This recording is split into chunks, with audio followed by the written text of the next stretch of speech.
So, I've always had this burning curiosity about the Sega Saturn. I've said time and time again on this channel that my first true gaming experience as a child was actually on a Sega console, the Sega Genesis. While all my friends were raving about the Super Nintendo, I was too busy playing games like Sonic 3 and Knuckles, Streets of Rage, and so on. I love the quality of games that Sega was producing back then, so of course when the Sega Saturn came out, I wanted it. Unfortunately, instead of getting the Sega Saturn, my family opted in for a PlayStation instead. Don't get me wrong, I love the original PlayStation. It introduced me to amazing games like Crash Bandicoot, Spyro, and Ape Escape. But those games, it just didn't feel the same like playing a Sega console. I didn't get back into Sega until the Dreamcast, but that's for a whole nother video.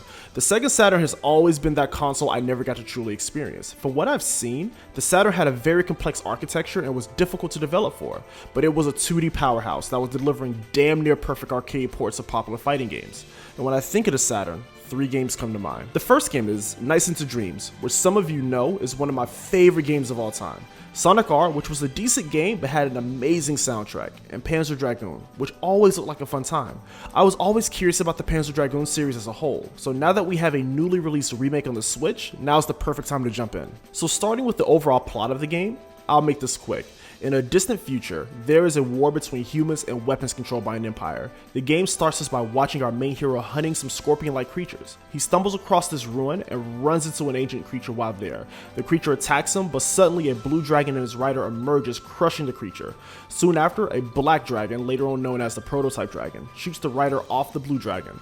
The rider leaves a message for our main hero for him to ride the dragon to the Black Tower, which is the source of all the control for the empire. So of course, we gotta put it into that. The story is fairly simple, and for a game like this, that works. Considering the game is only about an hour long, there's only so much story we can get out of that.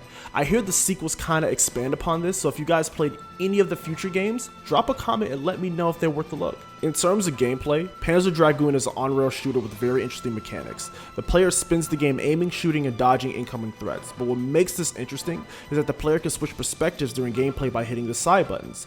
This makes for some very interesting boss fights and forces the player to be quick and efficient at multitasking. This took a little getting used to, but once I got the hang of things, it was a very fun time. Also, this game is pretty damn difficult. I died multiple times on my first playthrough, but it was still a very fun arcade-like experience. The end boss on stage 3 was an absolute pain. It don't even get me started on the Guardian, but it was still fun. I'll also note, this game looks and sounds amazing, but I kinda expect that from a vintage Sega title. For this review, I actually went back and watched playthroughs of the original Saturn release, and wow, was it impressive to see this running on the Saturn hardware. The capabilities of that console was simply amazing. And now I really want to find a Sega Saturn. The soundtrack is amazing as well, but Sega never disappoints when it comes to music. Now, as great as this game is, there are a couple things that annoy me. The camera in certain perspectives can cause for some frustration, especially in stages where the stage obstacles can go unseen because the camera won't pan down all the way. I also found switching perspectives wasn't as smooth as it could have been. Overall, Panzer Dragoon is a piece of Sega's history that I'm glad I had a chance to experience with this remake. I enjoyed what I played, and I'm sure you guys will too. The game is only about an hour long, so the price may be a little steep for some, but it's still a fun time, and I do recommend you guys check out this title. Alright guys, like always, I appreciate each and every one of you coming through to my channel to watch this review. If you like what you saw here, don't forget to hit that thumbs up button, and don't forget to hit that subscribe if you enjoy the content. So you guys voted on my Twitter and Instagram about the next game that we're going to review for the channel, and that game was Batman Arkham Asylum. So I'm going to hop on that immediately, get that game recorded, write the script out for you guys, and get that review out to you. So, alright man, well, thank you guys for watching this review, and I'll see you next time. Peace.